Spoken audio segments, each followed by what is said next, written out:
Hello students, welcome to arch chemistry. ಪ್ರಜಾವಾಣಿಯಲ್ಲಿ ಈಗೊಂದು 2 ದಿವಸದ ಹಿಂದೆ ಒಂದು ವರದಿ ಪ್ರಕಟ ಆಗಿತ್ತು ಹಾವೇರಿ ಮೆಡಿಕಲ್ ಕಾಲೇಜಿನ ಬಗ್ಗೆ.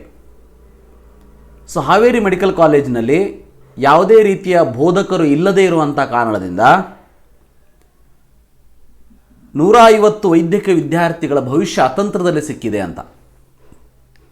ತಮಗೆಲ್ಲ ಗೊತ್ತೇ ಇದೆ, ಈ ವರ್ಷ 4 ಕಡೆ ಗೌರ್ಮೆಂಟ್ ಮೆಡಿಕಲ್ ಕಾಲೇಜುಗಳು ಸ್ಟಾರ್ಟ್ ಆದಾಗ ಎಲ್ಲರೂ ಕೂಡ ಖುಷಿಯಿಂದ ಇದ್ವಿ. ಸೊ ಡೆಫಿನೆಟ್ಲಿ ಹಾವೇರಿಯಲ್ಲೂ ಕೂಡ ಸ್ಟಾರ್ಟ್ ಆಗಿದೆ. ಸೊ ಹಾವೇರಿ ಜನರ ಒಂದು ಕನಸು ಅಂತ ಹೇಳ್ಬೋದು, ಅದು ನನಸಾಗಿದೆ. ಈಗ ಗೌರ್ಮೆಂಟ್ ಅವರು ಅಂದರೆ ಸರ್ಕಾರದವರು ಈ ಒಂದು ರೀತಿ ಮೆಡಿಕಲ್ ಕಾಲೇಜನ್ನ ಸ್ಟಾರ್ಟ್ ಮಾಡಿಬಿಟ್ಟು ಅಡ್ಮಿಷನ್ನ ತಗೊಂಡಾಗ ಸರ್ಕಾರದ ಒಂದು ಗಮನ ಇದರ ಬಗ್ಗೆ ಬಹಳ ಅವಶ್ಯಕತೆ ಇರ್ತದೆ. ಸೊ ಇಲ್ಲಿ ಒಬ್ಬ ಸಾರ್ವಜನಿಕನಾಗಿ ನಾನು ನನ್ನ ಅಭಿಪ್ರಾಯವನ್ನು ಹೇಳಬೇಕು ಅಂತ ಅಂದರೆ, ನೀಟ್ ಕೌನ್ಸಿಲಿಂಗ್ ಆಯಿತು. ನೀಟ್ ಕೌನ್ಸಿಲಿಂಗಲ್ಲಿ ಬಹಳಷ್ಟು ಜನ ವಿದ್ಯಾರ್ಥಿಗಳು ಹಾವೇರಿ ಕಾಲೇಜಿನಲ್ಲಿ ಅಡ್ಮಿಷನ್ನ ತೊಗೊಂಡ್ರು. ಇದು ಹಾವೇರಿಯ ಒಂದೇ ದೃಶ್ಯ ಇಲ್ಲಿ ನಮ್ಮ ಕಣ್ಮುಂದಿರೋದು. ಗೊತ್ತಿಲ್ಲ, ಈ ವರ್ಷ ಯಾದಗಿರಿಯಲ್ಲಿ ಸ್ಟಾರ್ಟ್ ಆಗಿದೆ, ಸೊ ಚಿಕ್ಕಮಗಳೂರಲ್ಲಿ ಸ್ಟಾರ್ಟ್ ಆಗಿದೆ. ಆ ಒಂದಷ್ಟು ಕಾಲೇಜಸ್ಗಳ ಪರಿಸ್ಥಿತಿ ಹೇಗಿದೆ ಅನ್ನೋದನ್ನು ಅಲ್ಲಿ ಅಡ್ಮಿಷನ್ ತೊಗೊಂಡಂಥ ವಿದ್ಯಾರ್ಥಿಗಳು ಏನಾದರೂ ಈ ಒಂದು ವಿಡಿಯೋವನ್ನು ನೋಡ್ತಾ ಇದ್ದರೆ ದಯವಿಟ್ಟು ತಿಳಿಸ್ಕೊಡಿ. ನಿಮ್ಮ ಒಂದು ಕಾಲೇಜಸ್ಗಳಲ್ಲೂ ಕೂಡ ಕ್ಲಾಸಸ್ಗಳು ಸ್ಟಾರ್ಟ್ ಆಗಿದೆಯೋ ಇಲ್ಲ. ಯಾಕಂದರೆ ಆಲ್ಮೋಸ್ಟ್ ಕೌನ್ಸಿಲಿಂಗ್ ಮುಗಿದು 15ರಿಂದ 20 ದಿವಸ ಆಯಿತು, 1 ತಿಂಗಳಾಯಿತೇನೋ. ಆದರೂ ಕೂಡ ಇನ್ನೂ ಕಾಲೇಜಸ್ಸನ್ನು ಸ್ಟಾರ್ಟ್ ಮಾಡಿಲ್ಲ. ಓನ್ಲಿ ಬ್ರಿಡ್ಜ್ ಕೋರ್ಸ್ ಅಂತ ಹೇಳಿ ಸ್ಟಾರ್ಟ್ ಮಾಡಿಬಿಟ್ಟು ವಿದ್ಯಾರ್ಥಿಗಳನ್ನು ಅತಂತ್ರವನ್ನಾಗಿ ಮಾಡಿರೋದು ಇದು ಡೆಫಿನೆಟ್ಲಿ ಖಂಡನೀಯ ವಿಷಯ ಅಂತಲೇ ಹೇಳ್ಬೋದು. ಈ ಸರ್ಕಾರಿ ಮೆಡಿಕಲ್ ಕಾಲೇಜಿನಲ್ಲಿ ಪ್ರಾಧ್ಯಾಪಕರಿರ್ಬೋದು, ಸಹ ಪ್ರಾಧ್ಯಾಪಕರಿರ್ಬೋದು, ಸಹಾಯಕ ಪ್ರಾಧ್ಯಾಪಕರಿರ್ಬೋದು, ಇವರೆಲ್ಲ ಸೇರಿ ಒಟ್ಟು 79 ಮಂದಿಯನ್ನು ಕಾಯಂ ಮಾಡಿಕೊಳ್ಬೇಕು ಅಂಥೇಳಿ 2022 ಜನವರಿಯಲ್ಲಿ ಅಂದರೆ 1 ವರ್ಷದ ಹಿಂದೆಯೇ ಸಂದರ್ಶನ ಮಾಡಲಾಗಿತ್ತು. ಸೊ ಅದನ್ನು ಆಯ್ಕೆಯಾದಂಥ ಪಟ್ಟಿಯನ್ನು ಕೂಡ ಪ್ರಕಟಣೆ ಮಾಡಲಾಗಿತ್ತು. ಆಕ್ಷೇಪಣೆ ಅವಧಿ ಕೂಡ ಮುಗಿದಿತ್ತು. ಆದರೂ ಕೂಡ ಈ ಕಾಲೇಜಿನಲ್ಲಿ ಈಗ 2 ಮಾತ್ರ ಕಾರ್ಯನಿರ್ವಹಿಸ್ತಾ ಇದ್ದಾರೆ, ಒಂದು ಡೀನ್ ಮತ್ತೊಬ್ಬರು ಪ್ರಾಧ್ಯಾಪಕ. ಅಂದರೆ ಬೋಧಕರ ಕೊರತೆಯಿಂದ ವಿದ್ಯಾರ್ಥಿಗಳಿಗೆ ಇದುವರೆಗೂ ಕೂಡ ಪಠ್ಯ ಸ್ಟಾರ್ಟ್ ಆಗಿಲ್ಲ. 15 ದಿನದಿಂದ ಬರೀ ಫೌಂಡೇಶನ್ ಕೋರ್ಸ್ ಅಂತಲೇ ಮಾಡ್ತಾ ಬಂದಿದ್ದೀವಿ. ಅದು ಕೂಡ ಹುಬ್ಬಳ್ಳಿಯ ಕಿಮ್ಸ್ ಆಸ್ಪತ್ರೆಯ ತಜ್ಞ ವೈದ್ಯರಿರ್ಬೋದು ಮತ್ತು ಹಾವೇರಿಯ ಜಿಲ್ಲಾಸ್ಪತ್ರೆಯ ವೈದ್ಯರಿಂದ ಮಾಡಿಸಲಾಗಿದೆ. ಸೊ ಪೂರ್ವ ಸಿದ್ಧತೆಯ ಕೊರತೆ ಇಲ್ಲದೇನೆ ಕಾಲೇಜಸ್ಸನ್ನು ಸ್ಟಾರ್ಟ್ ಮಾಡಿರೋದಾದರೂ ಯಾಕೆ ಅನ್ನೋದು ಎಲ್ಲರ ಒಂದು ಕ್ವಶನ್. ಹೋಗಲಿ, ಕಾಲೇಜನ್ನು ಸ್ಟಾರ್ಟ್ ಆಗಿದೆ, ಅಡ್ಮಿಷನ್ ಆಗಿದೆ.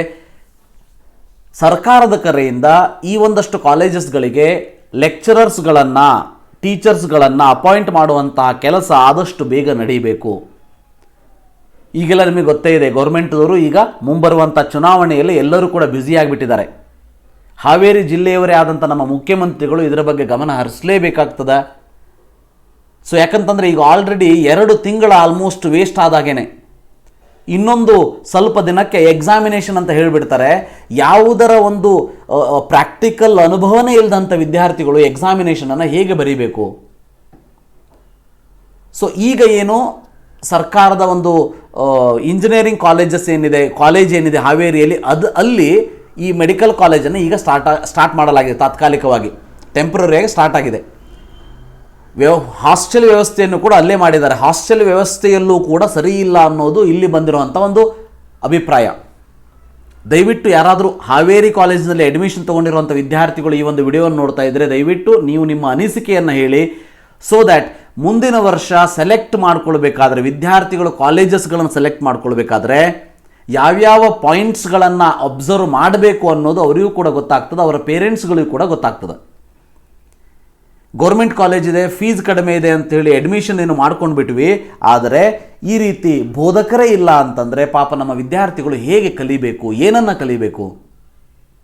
ಸರ್ಕಾರದವರು ಇದರ ಬಗ್ಗೆ ಗಮನ ಹರಿಸಲೇಬೇಕು. ಇನ್ನು 4 ತಿಂಗಳು ಆದಮೇಲೆ ಒಂದು ಚುನಾವಣೆ ಇದೆ ಅಂತಂದರೆ 3 ವರ್ಷದ ಹಿಂದೆಯೇ ಈ ಚುನಾವಣೆಗೆ ತಯಾರಿಯನ್ನು ಮಾಡಿಕೊಳ್ಳೋದಕ್ಕೆ ಸರ್ಕಾರದ ಪಕ್ಷಗಳು ಶುರು ಮಾಡಿರ್ತದೆ. ಅಂಥದ್ರಲ್ಲಿ ಒಂದು ಮೆಡಿಕಲ್ ಕಾಲೇಜಸ್ಸನ್ನು ನಾವು ಸ್ಟಾರ್ಟ್ ಮಾಡ್ತಾ ಇದ್ದೀವಿ ಅಂತಂದರೆ, ಸೊ ಅಲ್ಲಿ ಲೆಕ್ಚರರ್ಸ್ಗಳನ್ನು, ಪ್ರಾಧ್ಯಾಪಕರನ್ನು ಅಡ್ಮಿಷನ್ನ ಅಂದರೆ ಅವರ ಒಂದು ಅಪಾಯಿಂಟ್ಮೆಂಟನ್ನು ಮಾಡ್ಕೊಳ್ಳೋದೇನೆ ಅಡ್ಮಿಷನನ್ನು ಯಾಕೆ ತಗೊಳ್ಬೇಕು ಅನ್ನೋದು ನನ್ನ ಕ್ವಶನ್. ಇಲ್ಲಿ ವ್ಯವಸ್ಥೆಗಳು ಇಲ್ಲದೇನೆ ವಿದ್ಯಾರ್ಥಿಗಳ ಭವಿಷ್ಯವನ್ನು ಅತಂತ್ರಕ್ಕೆ ದೂಡುವಂಥ ಕೆಲಸ ನಮ್ಮ ಸರ್ಕಾರದ ಕಡೆಯಿಂದ ಇಲ್ಲಿ ಆಗಿದೆ. ದಯವಿಟ್ಟು ಇದು ಆದಷ್ಟು ಬೇಗ ಗಮನ ಹರಿಸಲೇಬೇಕಾದಂಥ ಕೆಲಸ. ಯಾಕಂದರೆ ಇನ್ನೊಂದು ಸ್ವಲ್ಪ ದಿನದಲ್ಲಿ ಎಕ್ಸಾಮ್ ಬಂದುಬಿಡ್ತದೆ. ಯೂನಿವರ್ಸಿಟಿಯವರು ಎಕ್ಸಾಮಿನೇಷನ್ ಅನೌನ್ಸ್ ಮಾಡಿಬಿಡ್ತಾರೆ. ಸೊ ಅವರು ಯಾವ ಕಾಲೇಜಲ್ಲಿ ಸರಿ ಇಲ್ಲ, ಯಾವ ಕಾಲೇಜಲ್ಲಿ ಸರಿ ಇದೆ ಅದನ್ನೆಲ್ಲ ಒಬ್ಸರ್ವ್ ಮಾಡ್ಕೋತ ಕೂತ್ಕೊಳ್ಳೋದಿಲ್ಲ. ಹೀಗೆ ಇನ್ನೂ ಬಹಳಷ್ಟು ಕಾಲೇಜಸ್ಗಳಲ್ಲಿ ಆಗಿರ್ಬೋದು. ಅಂತ ಏನಾದರೂ ನೀವೇನಾದರೂ ಇರೋವಂಥ ಕಾಲೇಜಸ್ಲಿ ಆಗಿದ್ದರೆ ದಯವಿಟ್ಟು ಇದನ್ನು ಕಮೆಂಟ್ ಬಾಕ್ಸಲ್ಲಿ ತಿಳಿಸ್ಕೊಡಿ. ಸೊ ದ್ಯಾಟ್ ವಿದ್ಯಾರ್ಥಿಗಳು ಇದರ ಬಗ್ಗೆ ಎಚ್ಚರಿಕೆಯಿಂದ ಸೆಲೆಕ್ಟ್ ಮಾಡಬೇಕಾದ್ರೆ, ನೆಕ್ಸ್ಟ್ ಇಯರ್ ಕಾಲೇಜಸ್ಗಳನ್ನ ಸೆಲೆಕ್ಟ್ ಮಾಡಬೇಕಾದ್ರೆ ಇದನ್ನೆಲ್ಲ ತಲೆಯಲ್ಲಿಟ್ಟುಕೊಂಡು ಮಾಡ್ತಾರೆ. ಸೊ ಇದಿಷ್ಟು ಇವತ್ತಿನ video. Thank you. Have a nice day.